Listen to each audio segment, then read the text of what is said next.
Hello, everyone, and welcome to the Sunday Stream, the stream I do on Sundays, because Sunday's the day to stream on Sundays. Hope everyone's doing well.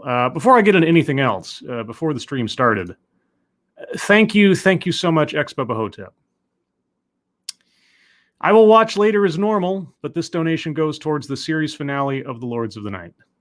Bubba, thank you so much. I don't know what to say. That's just ridiculously generous of you, and I really do appreciate it.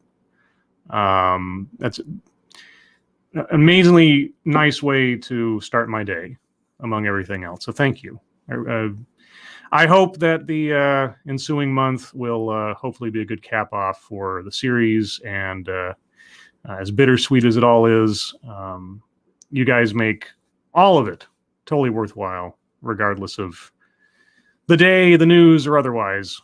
And I really do appreciate you. And again, thank you so much for your generosity. I will be paying it forward shortly.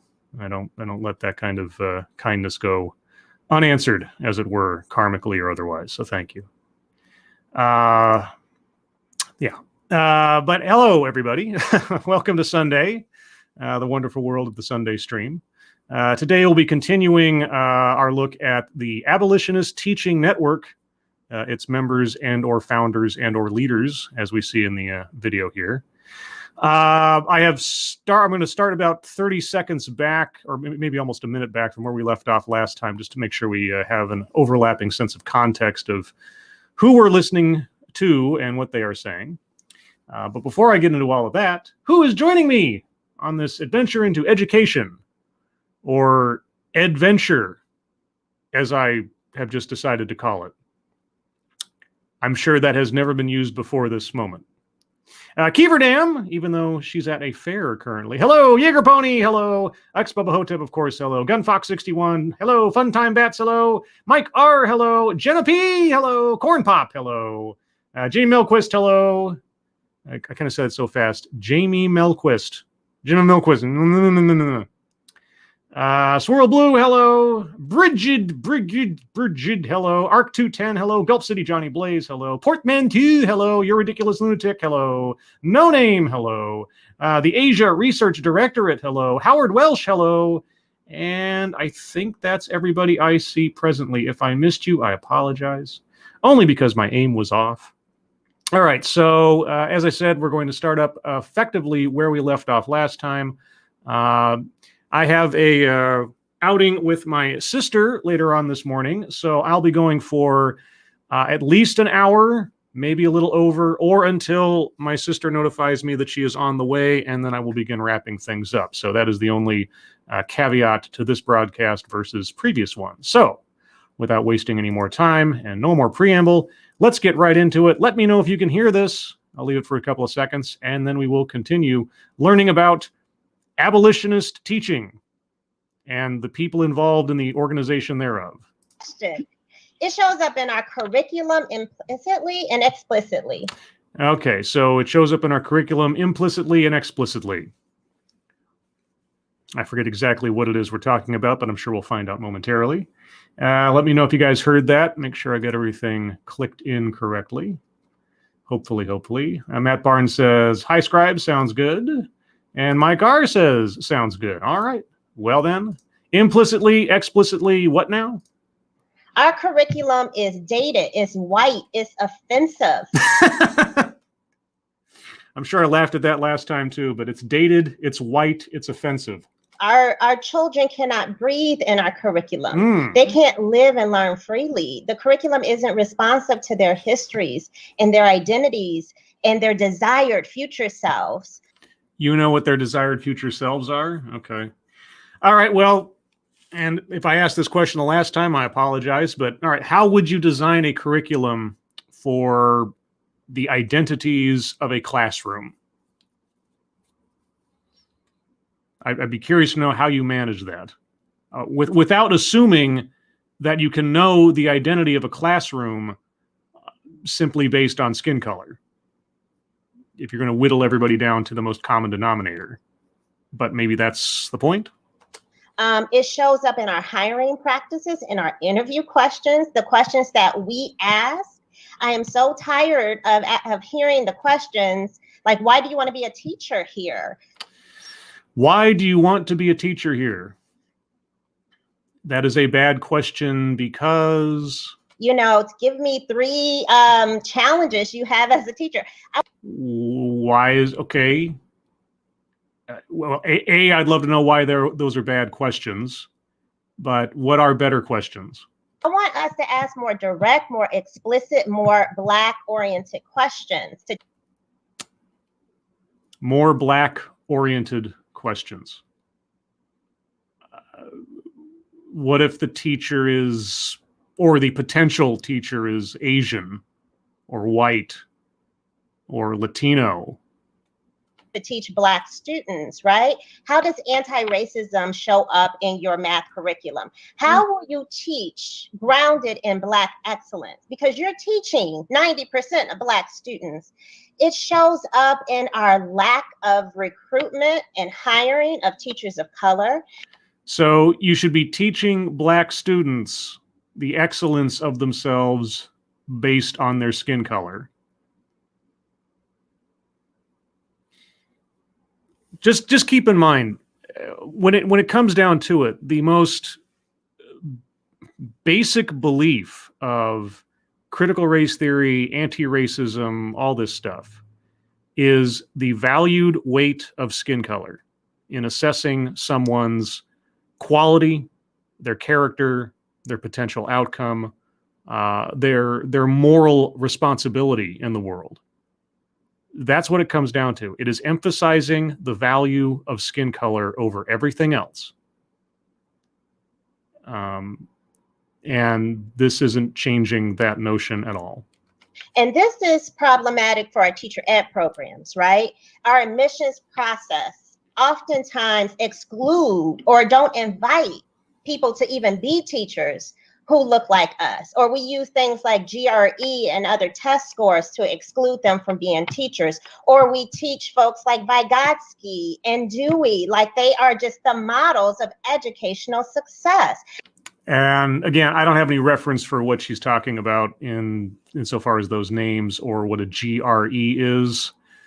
But if I were to speak to our speaker, I would ask, okay, how do those either methods or philosophies or testing programs, how do those actively exclude people based on their race? I mean, maybe they do. I don't know. I don't know what she's referring to, but that would be my question. Yeah. Even teach them about Black theorists and Black educational folks who can lead the way, who can lead their thinking toward this profession. That kills their spirit. So it's in our standardized tests, it's in our teacher evaluation, it's in our curriculum, it's in our state standards. And so I'm assuming, and again, without any other context, but everything else, that at least the names she rattled off there a second ago are teaching methods or philosophers or methodologists or something who are themselves not Black. And so if someone who sets up a theory or a regimen or something does not look like you, then that kills your spirit. Not based on anything else about them or the method, but just simply on the basis of what they look like.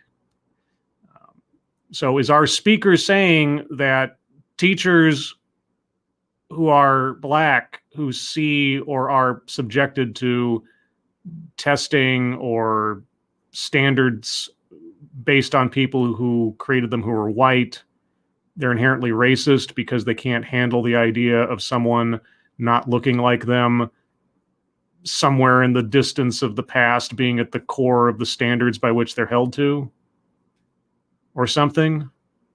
Is sort of conditioning the minds of educators that we have to teach skills only. I study the history of education and the history of reading. And the ways in which we educate kids today is almost too similar to how we have educated folks in Europe in the 14th, 15th, 16th century. Too focused on skills. Is reading comprehension not a skill? Okay, all right. So the way we teach is the same we teach in the 14th, 15th century Europe. All right. Well, what would be a better method or template by which to teach today then? It's time that we change, because this is not moving us forward. Change to what? What is an improvement over that? I'll stipulate, for the sake of argument, that everything you just said is absolutely true. That teaching methods and the basics of it have not changed since 15th century Europe. I seriously doubt that, but for the sake of argument, I'll go along with it. All right. What is the better method? What is the better example? Which part of the world and or time period is the more beneficial and or progressive model to take cues from? It's continuing to perpetuate the same foolishness, the same failure. It's in the zero tolerance policies and how we suspend, and we don't make it impossible for students to fail, because the system is designed for them to fail. So it's everywhere. Okay, and I've talked about this in previous streams. Zero tolerance policies, it depends on what the zero tolerance is against. And I don't even know if I mentioned this last time, but if I did, then I'm repeating myself. The sort of true but apocryphal story of after Columbine, there was I think I was like a third grader or something in a lunchroom, and he held up a chicken nugget in such a way as to point it at another student and say, bang, bang. And because of this action, this kid was either suspended or expelled for threatening violence against another child in a zero tolerance, zero gun violence policy school. Certainly, zero tolerance policies, depending on what we're talking about, can go far, far overboard from any actual benefit. So depending on what you are talking about, I might be right there with you, but you need to get specific. I know that I'm hoping too much for specificity. Thank you, Matt Barnes. Is she telling us only the moneyed and royalty get educated still? I don't know, right? I cannot compare and contrast what she's saying is a problem unless or until she gives us what she would recommend as a solution or an alternative. So I don't know. But like I say, for the sake of argument, okay, the basics of teaching methods have not changed since 15th century Europe. And then, so... I mean, that's Goldie Muhammad. I mean, I don't know what you heard in the street. What? I mean, if I could add something, I think then there's two things that you hit on, Goldie, is that idea, like, they're spirit murdering our babies. Yeah. They're spirit murdering our babies. Did I hear that right? I mean, if I could add something, I think then there's two things that you hit on, Goldie, is that idea, like, they're spirit murdering our babies. Yeah. Right. Every day you walk into the classroom with all of these things that Goldie and Dee have talked about, and it's on you. That murders your spirit daily. And then the other thing that I would say is that it's something that I've heard social justice lawyer, social movement lawyer, Derek Parnell say, this idea of managing inequality. That's what we do in education. We want to manage the inequality. So we have positions, we have directors, we have all these things that manage the inequality. We all know we have the inequality, but we're not in the business of eradicating. We're not in the business of removing the inequality. We're in the business of just managing the inequality. Hold on. So first off, and I have to ask, is our speaker advocating for the elimination of hierarchies in schools? Elimination of positions, elimination of delegation. I don't know. But managing inequality, that's a very interesting phrase. Let's think about that for a second. Now, as a preamble, I am not an educator. I do not have an education background or a certificate or anything else. But I'm just sort of thinking as the layman here, thinking of my own time in school. I think I might have mentioned this either in the last stream or previous stream, but I had the occasion when I was growing up to be placed into the accelerated class. Managing inequality. So let's just think of that on a very pragmatic, basic level. You are a first grade teacher. You have a classroom full of students, whose learning abilities, talents, educational weaknesses, for lack of a better phrase, are all different. Yes, you are managing inequality because everyone is different. And what do you do when you come across someone who needs more help than someone else?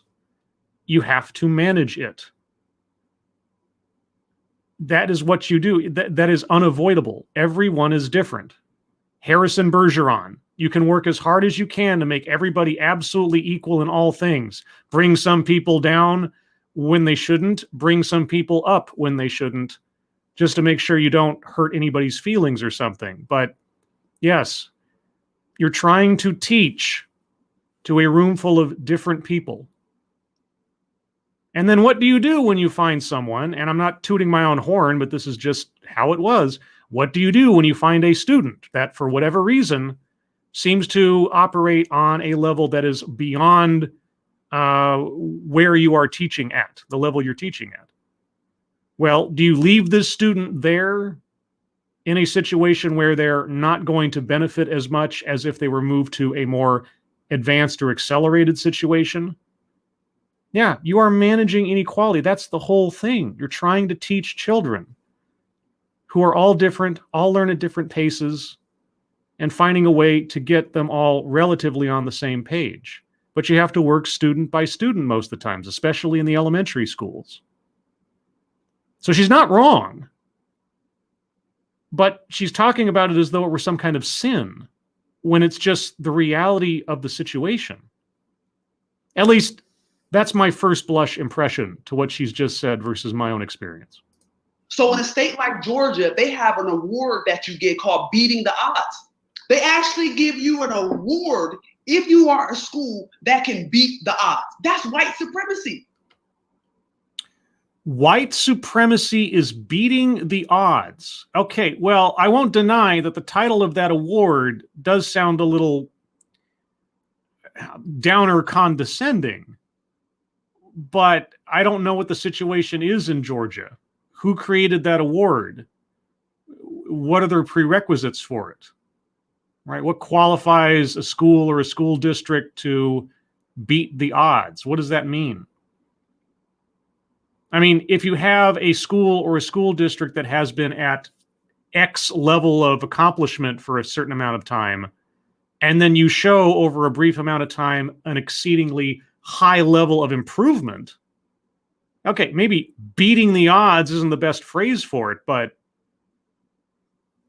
that's white supremacy. Progressing beyond where you were. Improvement is white supremacy. Is that what I'm supposed to understand? So you're going to sit here and tell me, here are all the things that I know that get into your way. And some of the odds that they say is class, low income, areas where there's a lot of folks who come in and out. Are those not, I mean, just as a matter of being what they are, aren't those detriments to situations that are the opposite? You know, not as a judgment on anybody who's involved, who's subject to those situations, but just, again, as just a matter of fact. Race. So you have all these things that you know are barriers. And instead of removing the barriers, you rather measure me against the barriers. You'd rather measure me against the bear. What?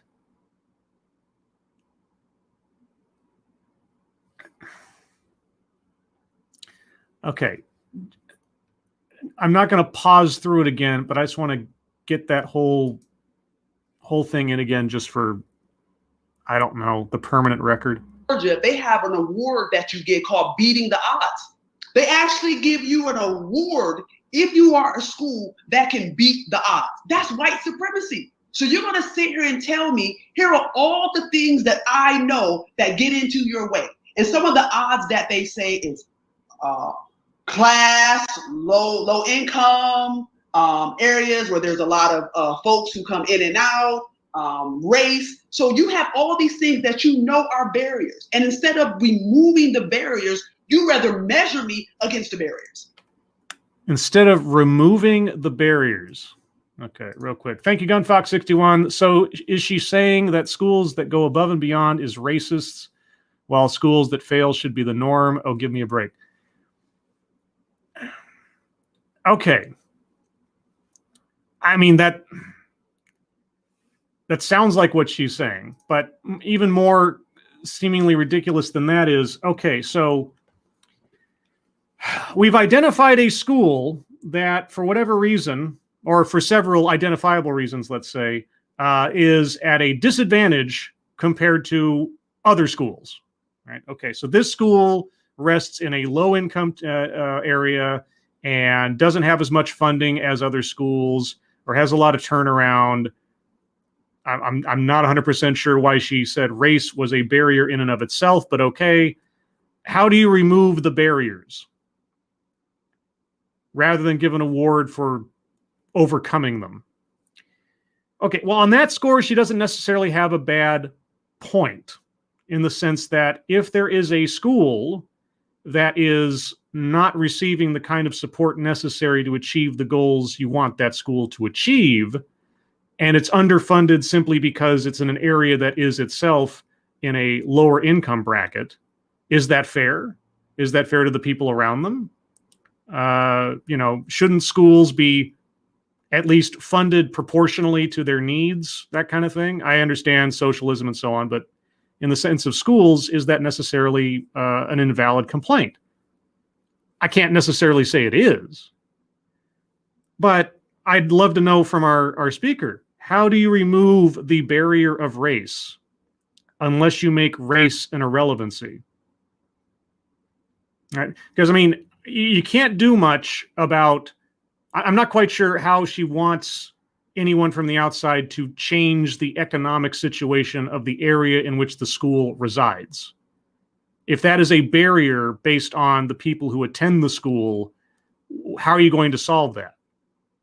What would you recommend someone do or a state do to remove the barrier of the lower economic situation surrounding the school? Or are you talking about the school itself? I don't know what she means.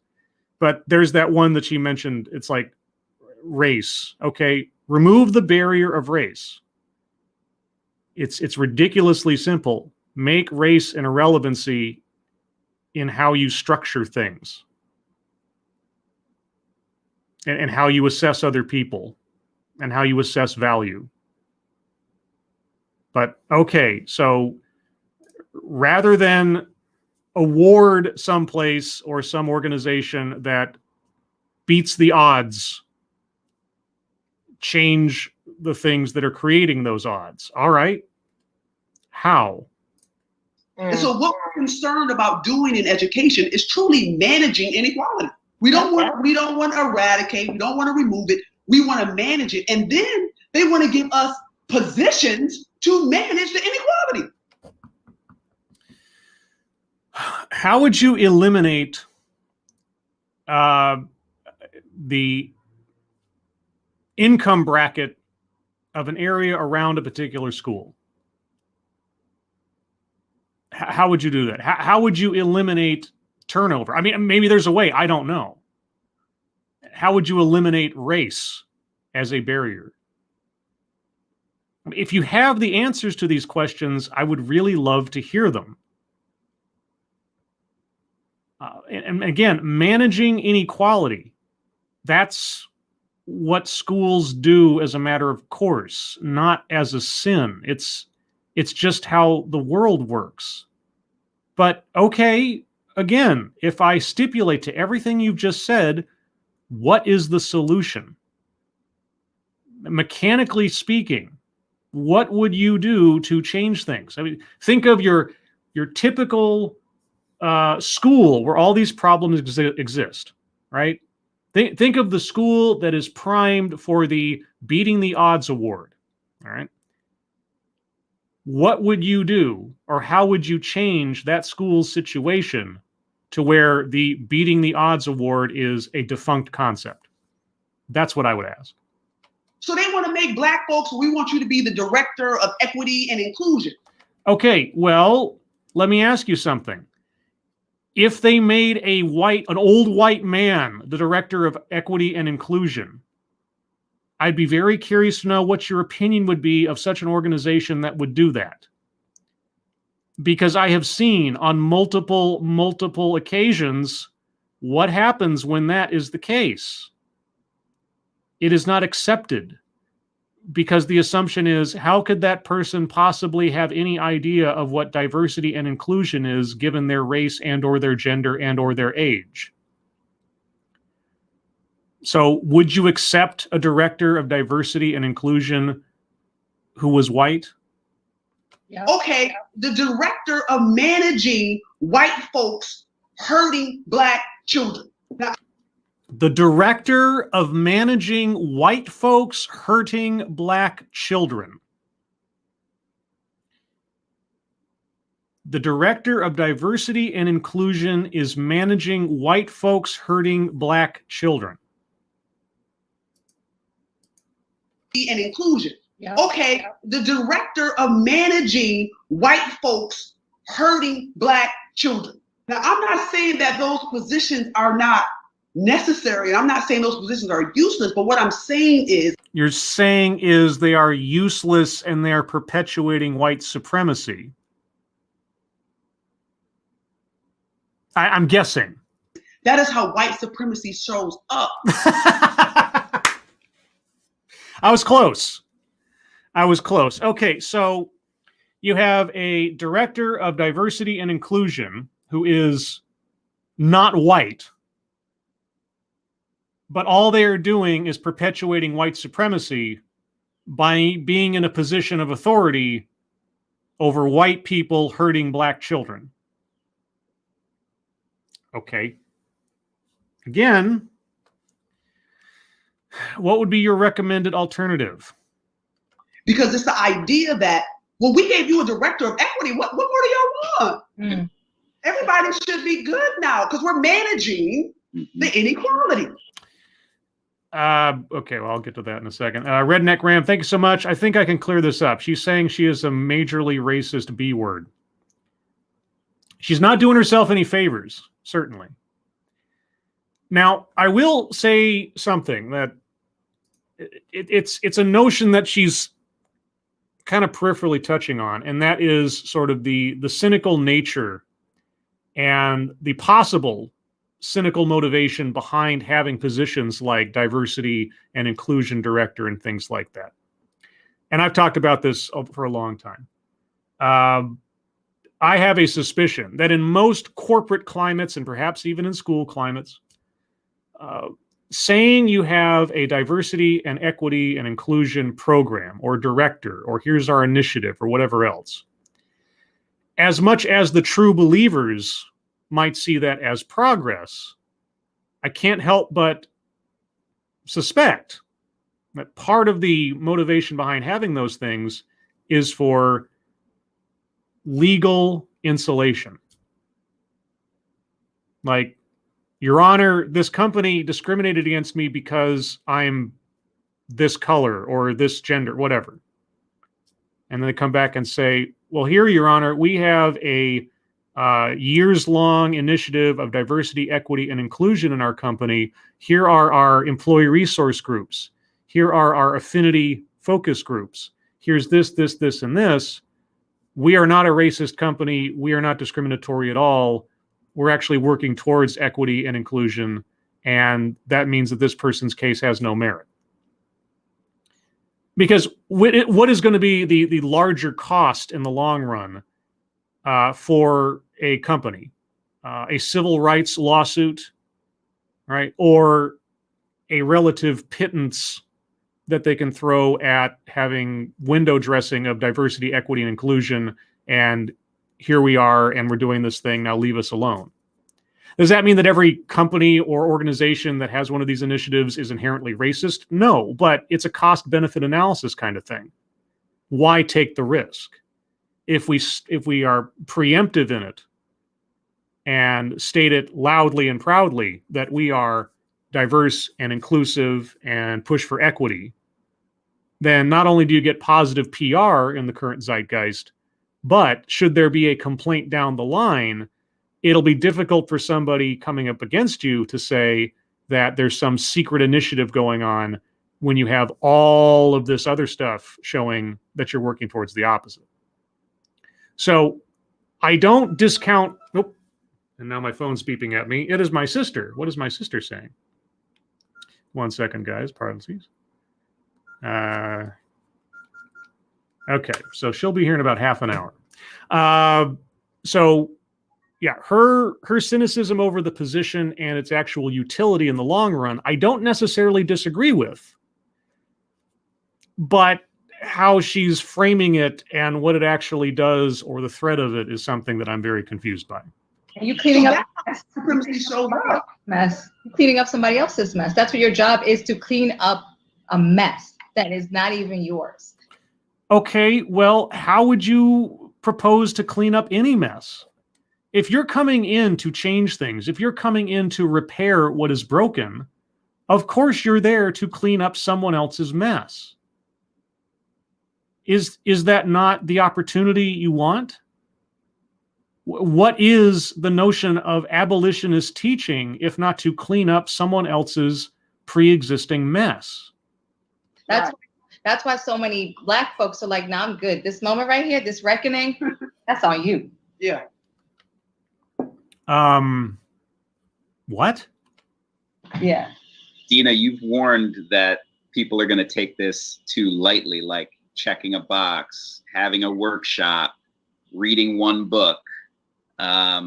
Yeah, well, if you'd listened to as many speakers as I've listened to over the last 4 or 5 years, you know that that's exactly what is being recommended.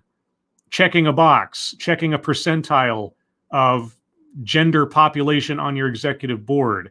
Here's this book that everyone should read by W.E.B. Du Bois, or here's this self-help book that I'm basing my entire curriculum around.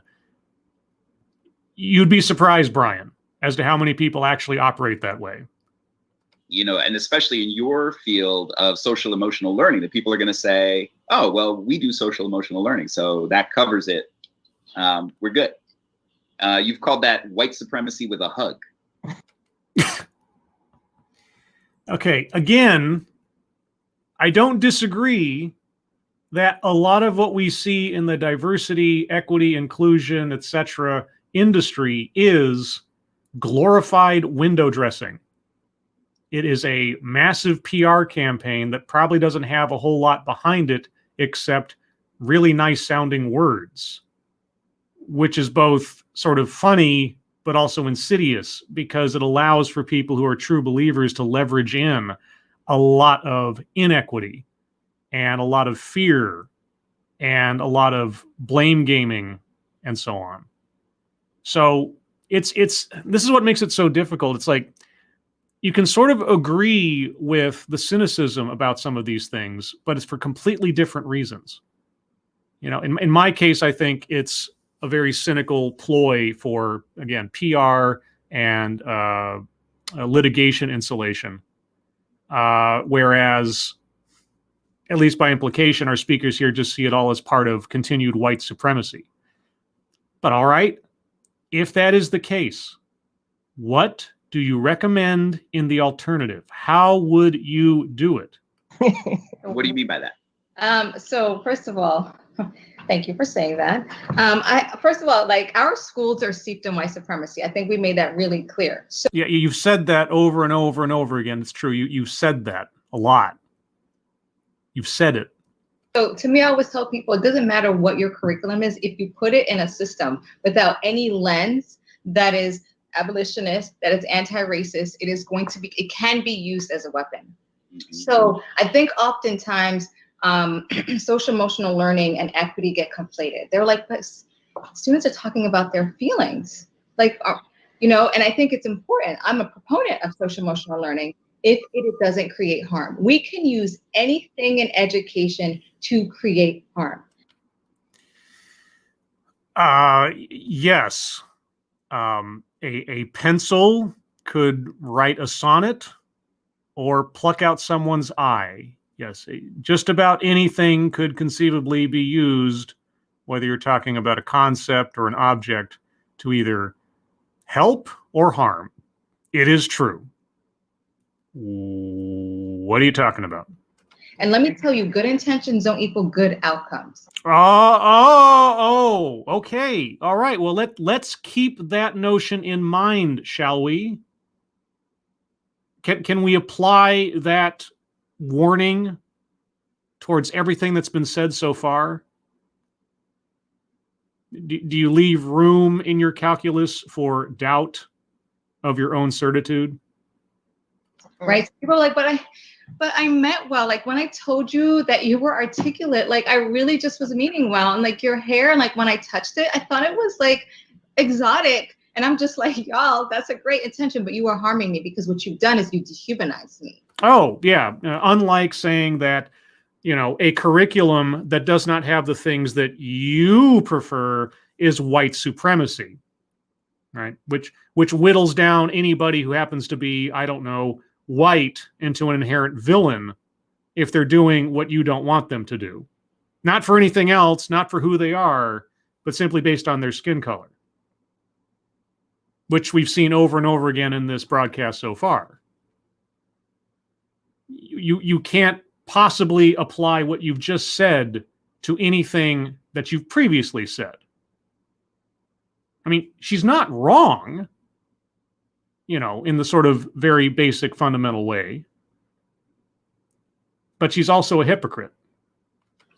And so I think a lot of what we do, regardless of it's a SEL or mindfulness or any of these things, if the educator has not done the work, if the school is seeped in white supremacy, then guess what that curriculum is? A white supremacist curriculum. Regardless of who is actually working at the school. So if the principal is Black and a teacher is Asian and the janitor is white, then if they're not doing it the way you want them to, then regardless of what their intentions are, regardless of their own personal backgrounds or experience, they're all promoting white supremacy. Okay. Got it. And so I said, if we don't apply an equity lens, a racial equity lens, an abolitionist lens, an anti-racist lens. But aren't you just then managing white people harming Black children? If you create a position or a set of authority in a school over equity, diversity, inclusion, all you're doing is managing white people hurting Black children. But now, if you don't do those things, you're promoting white supremacy, which is promoted by having someone managing simply white people hurting Black children. Okay. To racial justice lens, you name it, very easily, SEL becomes white supremacy with the hug. Because what happens is now is SEL is being used as another way to distinguish Black children, Black and brown children, everyone else, and white children.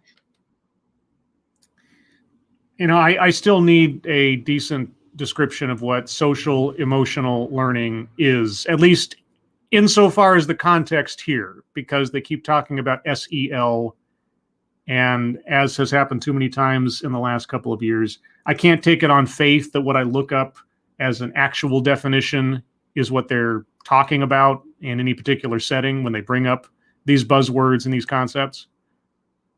Okay, so social emotional learning is just racist in and of itself.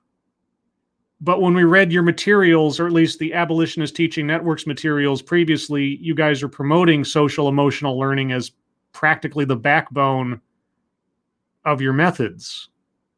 So now it's like, Those students really don't know how to control themselves. We just, we should do that SEL program with them, and then maybe they'll learn how to manage their behaviors. And I wouldn't, they can have that self-control and stuff like that.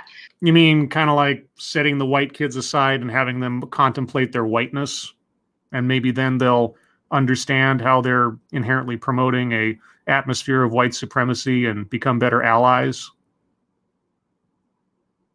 Sorry, I don't know why this sort of counter notions keep coming to my mind. But you can't talk about self and social awareness without talking about white supremacy, right? And when we talk about the narrative of social emotional learning, and we're thinking about how to apply that in more privileged schools and more white schools, what you get,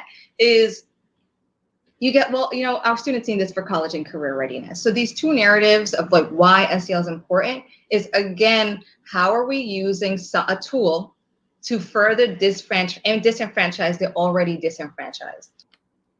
I don't know. How are you? Because again, in the materials we looked at last week from the Abolitionist Teaching Network, social emotional learning was being promoted as part of the solution.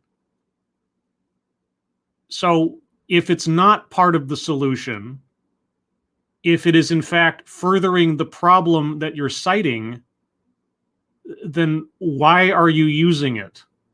Or if there is an incorrect way of using it, why don't you distinguish those two for us? And could anybody possibly just take a moment to define what you're talking about? But I know. So again, anything that you do without applying an abolition lens, an anti-racist lens, a racial justice lens, all of that stuff can be used as a weapon, and it can be used as a weapon of white supremacy. So none of those things could be used as a weapon. Abolitionist, anti-racist, none of those things can be used as a weapon. They are all just cotton balls.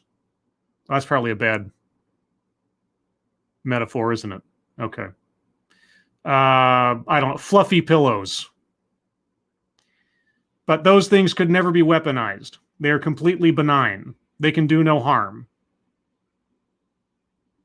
Okay.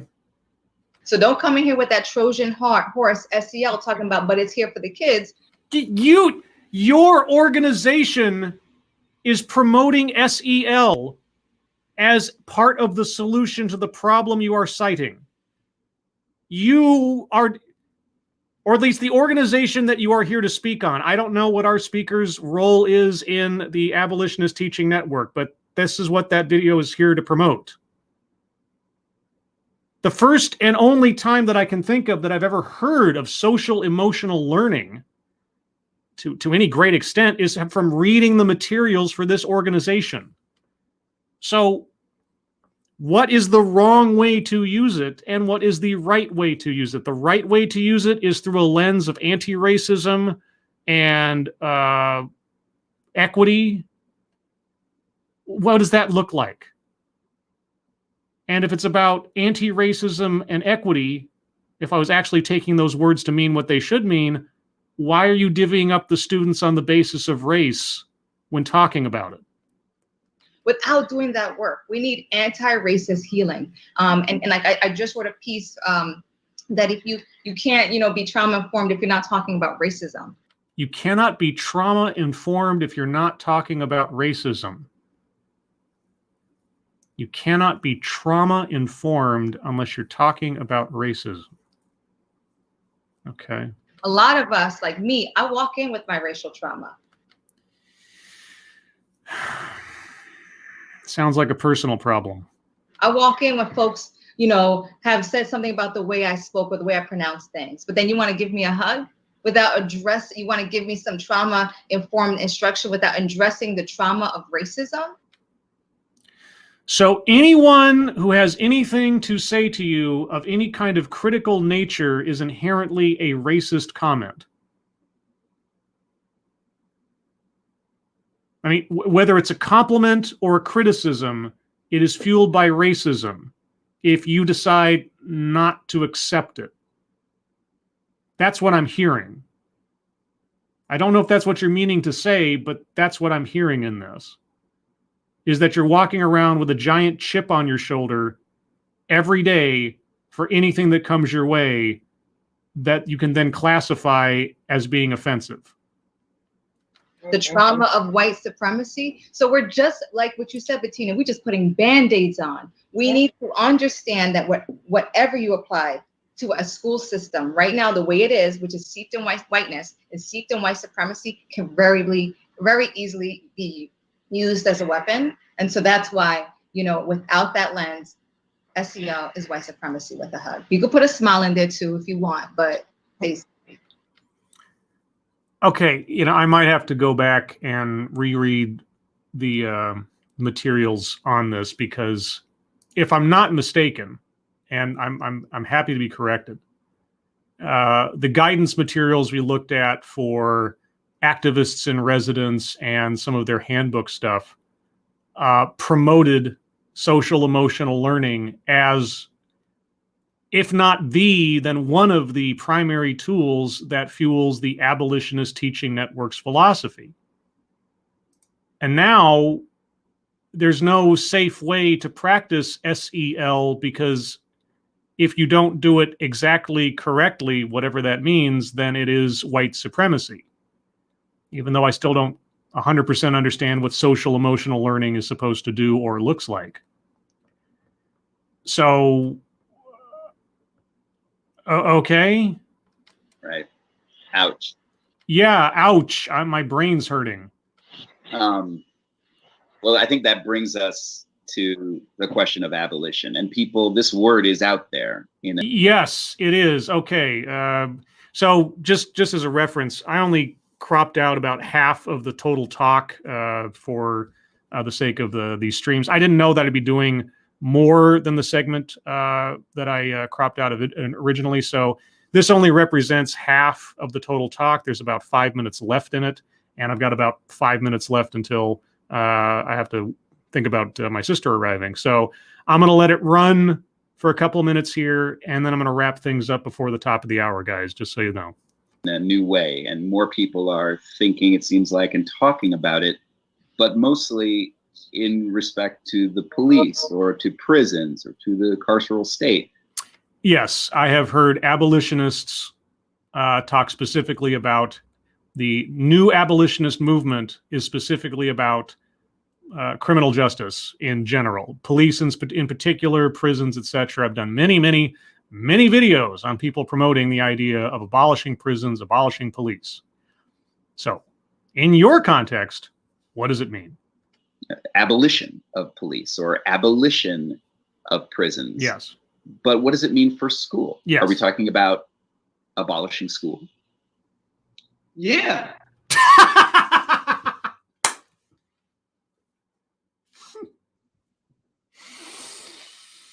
I mean, credit where credit is due for a straight and blunt answer. Yeah. That's exactly what we're talking about. Okay, I'll allow for the possibility that we're being sarcastic here. See, this is why I wanted this conversation. And when you say the word, abolitionist or abolish, people, you get a knee-jerk reaction and they get all up in their feelings. And I understand that. Yeah, because if you actually look at the definition of the word abolish, it is a very extreme solution to a problem. It means eradicating, removing, destroying utterly. Abolish. So yes, if you say we want to abolish police, we want to abolish prisons, or even reflexively the notion of abolishing schools, yeah, it is something that would cause a immediate reaction in most people. You're right. But if we want to understand, it's not a radical thing. Yes, it is. All right, look up the definition of radical, then look up the definition of abolish, and then put it into the context of, time-worn institutions like law enforcement and schools.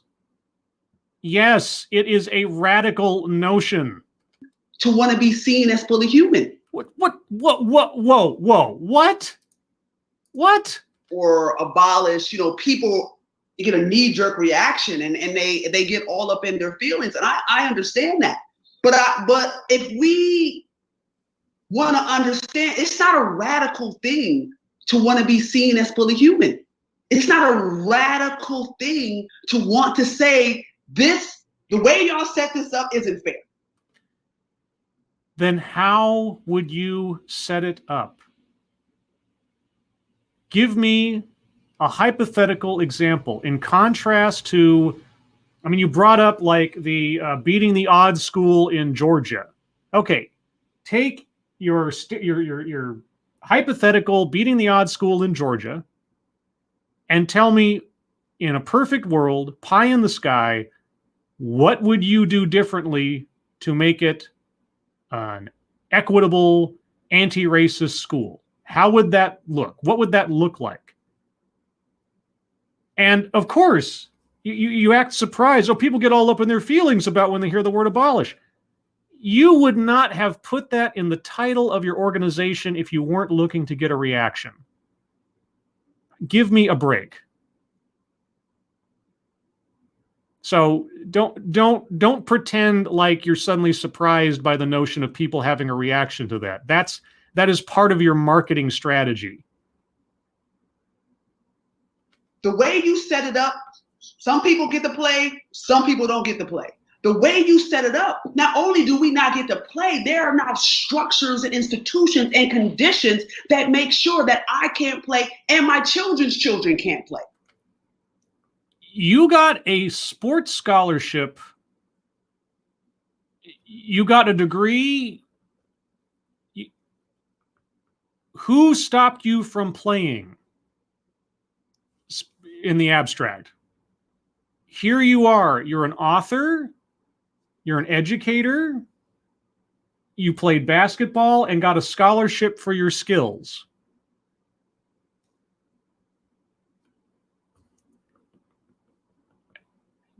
You do not represent everyone, but you certainly represent the fact that it is not all doom and gloom, right? So what we're asking for is to start over. What you're asking for with an abolitionist imperative. Somehow asking doesn't seem to be the notion that's in my mind when we're talking about this kind of idea. And that shouldn't be something so radical. But what makes abolition radical is because now you're saying, oh yeah, and we want to take away your toys too. Right. So there's not really any asking going on here. You know best. So you're going to destroy everything. And that's not radical. And it's all voluntary. Oh, so yeah, we want a playing field that says the things that you have, the privileges that you have, you no longer have those privileges because you didn't earn them.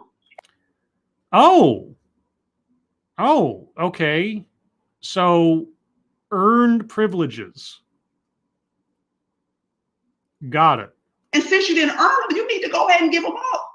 And so when we think about abolition, yes, it is a big ask, it is a big push, but it is a push for everybody's humanity. Then why do you keep whittling people down to race? If you're pushing for the recognition of people to be seen as human, why are you simplifying everybody and everything down to race?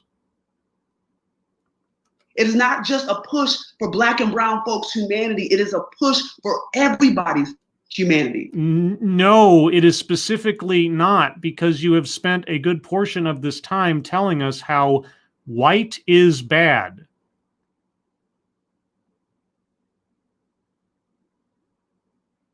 And Black excellence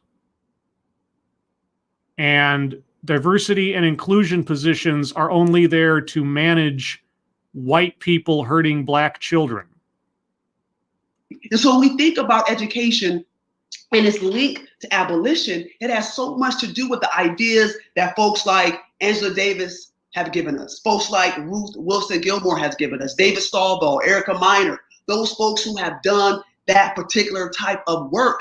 And what they have said, oh, let me not forget Charlene Carruthers out of Chicago. And what they have said is that we not only want to abolish these buildings, that's not what we're trying to do. We're trying to abolish the conditions that create those buildings. We're trying to abolish, eradicate the conditions that make it possible to treat children like this in schools. Okay, well, I don't know what she means. Perhaps she will get more specific later, but unfortunately, the clock is against me on this one. So 28 to 25 on this segment. I'll have to assess that for next week if I decide to take this further. I'll take a minute or two here for comments, but you're probably going to be better served in leaving a comment below after the video's up. What do you guys think of this? What questions would you pose to our speakers if you had the opportunity? Do you want me to do another part on this and continue on this?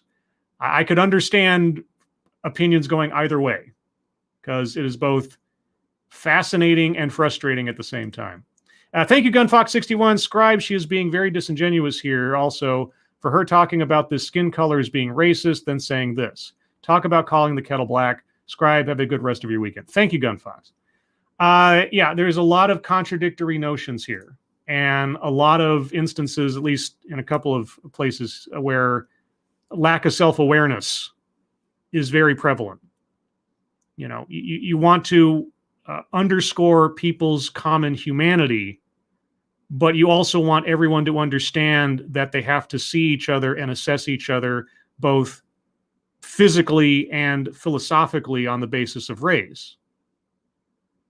Which is it? What are you aiming for? You want to abolish schools. Well, you're not going to abolish schools because you're talking about educating children. So eventually you're going to have a school system. So how would your perfect school system work? It's both interesting and frustrating to me on how many occasions where, when given the opportunity to explain what they mean, speakers on TEDx and here in long form, it is such a struggle to get someone to actually lay out point by point, this is how I would do it. Or at the very least, describe the problem, the actual on the ground, person to person mechanisms that are broken in their opinion, and at least give some kind of notion in contrast as to how they would fix them, even if they don't have all the answers. And I don't expect anybody to have all the answers, but at least a proposal, at least an elevator pitch, something. Maybe that's buried in here somewhere. I don't know. But so far, I haven't heard anything that sounds actionable. It all sounds very, very abstract. Another minute here or two. Spud Gun, I'd ask 100,000 plus what you've earned. Go live in another non-white country that would take you. Bet they say no. I don't know. I don't know. Rick Ashbringer, they want to be given all the advantages and take them away from us. They are oppressors. I'm not quite sure I understand what the privileges are that she wants to remove. I mean, if she's actually talking about equity and she believes that certain people have privileges that others do not, well, then wouldn't you want to rearrange things so that everyone has those same privileges? Not taking away from someone, but spreading the wealth, as it were? That would make more sense. Why just deprive people of one thing rather than find a way to make sure everybody has access to it? I don't know. Scanner Daffley, not to sound like a broken record, but they cannot do that because what they're striving for is the kind of utopia always promised by Marxists, but they never know how to get there because it is impossible. And that's the thing. I could appreciate and I'll just end on this. I can appreciate someone who has an impossible goal that they are striving towards, right? I mean, there are finite goals and there are or infinite goals, let's say, in life. Finite goal, I want that car, I want that house. Infinite goal, I want to be a better person. I want to form a more perfect union. Okay. A necessarily impossible or infinite goal, I don't discount right out of hand. But you need to at least tell me, what does more perfection look like? Not in some esoteric, abstract, amorphous notion of it, but on the ground. If I walked into your more perfect school or your more perfect educational situation, if you want to abolish schools, what would I see? What would the policy be? How would it be structured? You can't just continually talk in high-minded terms all the time. You have to be able to describe what it is you want to see replacing what is that is broken. There has to be a contrast. I haven't heard it so far. I've heard a lot of, this is wrong, this is broken, this should be how it is, etc. Show me how it would work. And that goes for, if you listen to me on TEDx's and everything else, that goes for so many other concepts that are thrown out there. You want to abolish the police? Okay, what replaces that? And how does that not then become the police? You want to abolish prisons? Okay, what replaces that? And then what do you do about Ted Bundy, or the next Dylan Roof, or so on? Anyway, I could go on, but unfortunately, I must go on. Everyone, thank you so much for joining me for this relatively brief Sunday stream. I hope you got something out of it. Again, if you'd like me to do a third part on this particular talk, let me know in the comments below. Otherwise, let me know what you thought of this, any other questions you might have, either abstractly or otherwise. And if you'd like to hear more from me or Satsu 2 Cents, you can find the two of us tomorrow night, Monday night at 6 p.m. Pacific, 8 p.m. Central, 9 p.m. Eastern, on Satsu's channel for The Lords of the Night, where we will talk about the news of the day, news stories you submit, what we've been up to on the internet, and then your questions and comments. Everyone, thanks again for joining me. Moderators, thank you for keeping an eye on things. Even though everyone here is so well behaved, you have very little to do. Everyone who donated, thank you. Thank you so much for your generosity. It will be paid forward soon, I promise. Hope you all have a good rest of your Sunday, and I'll talk to you later. Take care. Bye-bye.